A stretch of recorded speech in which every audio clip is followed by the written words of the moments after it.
Hello guys, once again it's Matt and today we have another video. Thank you all the members, all the Patreons. Make sure to subscribe and let's get into it, guys. I don't think this video will be too long, so let's just hop in. So, as you know, Gaijin is actually changing the tech trees. In the upcoming major patch, we will see a reorganization of the tech trees. Major changes for some of them, foldering of vehicles and changing the tech trees, right? But there is one tech tree that I always found it a very odd one. It is very poorly organized in my opinion, because we see bombers where fighters should be or interceptors should be, attackers where bombers should be, and everything like that, and it really doesn't make sense. So this is the Soviet tech tree from what we have right now, and kind of a feedback or an idea of how it should be after the major change to the tech trees. So, as you know, the SU7s and the SU17s, I will start with that, they are right now under the LA line. So, basically we have the LAs in the World War II are not particularly, like, they're not designed to be interceptors. They're more of a normal fighter, if I'm not mistaken. But still, it kind of became kind of an interceptor line with the SU9 over here in the LA200. So I don't see a reason why the SU7s and the SU17s are right here. It doesn't make any sense. Yes, the SU7 and the SU17, they were, based off of an interceptor, which was the older Sukhoi designs, right? The SU9, for example, they were developed to be initially an interceptor, but still they were modified with a different wing. And look at the SU17. It was, the whole aircraft was modified to be a bomber, basically, right? And they were developed into frontline bombers, basically exchanging what the IL-28 was before. In a general sense, right? So low altitude bombers, or low altitude tactical bombers, if you will, or even interdictors, what it became with the Su-24, with the Tornado and stuff like that.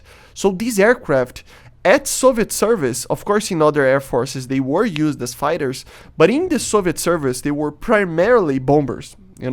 Yes, they could do CAS. The Su-17 M4 had TV guided missiles and stuff, but they were primarily a bomber, a low altitude bomber, and they were substituted over the time. The Su-7s for the Su-17s, and later the Su-17s for even the Su-24, for example.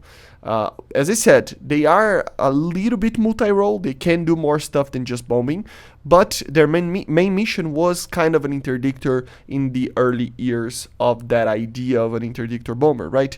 So it doesn't make sense that they are in this line.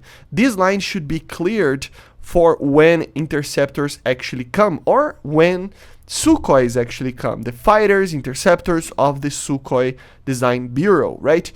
Two options that we can have in this whole.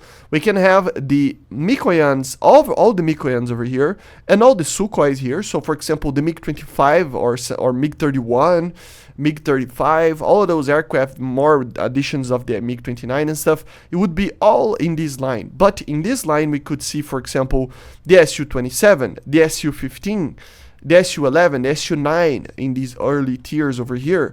So all of these Sukhois could be right here up to the Su-57, right? In a very far distance future.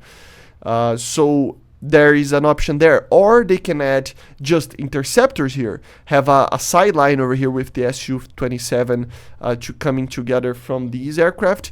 And having the Su-9s, 11s, Su-15s, MiG-25s, MiG-31s and stuff like that as the interceptor line over here. So we have two options over there, but as long as we don't have the Su-7s and Su-17s, I think it would be a good idea, because it doesn't make any sense to be right here.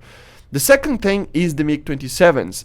The MiG-27s, yes, they were used as bombers as well, and they can be used as a fighter to defend themselves. Remember, all of these aircraft, they're not just bombers or just CAS aircraft. They can do fighting in the sense of air-to-air. But the thing is that the primary reason to the existence of these aircraft were to be an air-to-ground platform, right?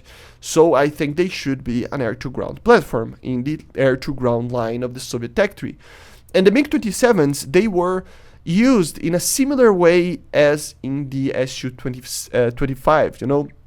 The actual thing about the MiG-27 was that the whole wing could be just, opened, and that made it to be a better sniper for tanks. It gave the pilots a lot more time to think and guide the weaponry, much more time than the Su-17. So they were used in Soviet service more for a CAS than bombing. In doctrine, it was more used to that. It doesn't mean that they didn't do bombing. Obviously, they did. But if you're going to compare to the Su-17, the MiG-27 is more of a CAS tank hunter, tank sniper kind of situation than the Su-17 or Su-7s. So because of that, I still think that the MiG-27s should come in the CAS line.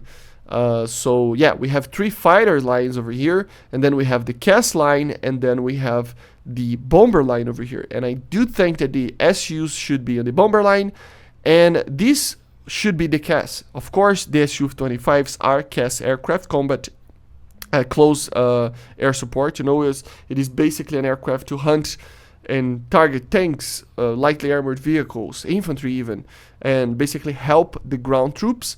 But the MiG-27 was something like that as well. The Su-25T, one of the objectives of it was to actually substitute the MiG-27 in this role. So I do think that, I don't know if it should be before or after the Su-25, this is up to debate, but it should be in the CAS tech tree.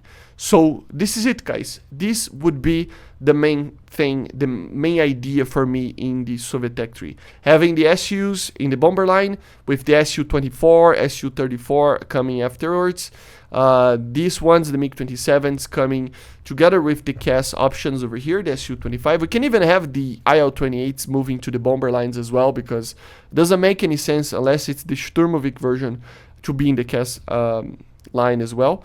And then a fully open tech tree or line of the tech tree over here for interceptors or the Sukhoi Design Bureau line if they want to. It opens up everything to be, to be organized and a little bit more logical in that sense. Anyway, I hope you enjoyed. Make sure to subscribe and let me know in the comments if you like my idea or not. If you do, let Gaijin know. This is the objective of the video, to put up something for debate. And as you see, we would have the other folders over here, just like they are planning to add. So the MLD together with the M, the F13 together with the 19. This would be after that patch. We could even see the Sukhois being folded together. That would be cool as well. Anyway, I hope you enjoyed, and I see you guys on the next one. Subscribe. Bye.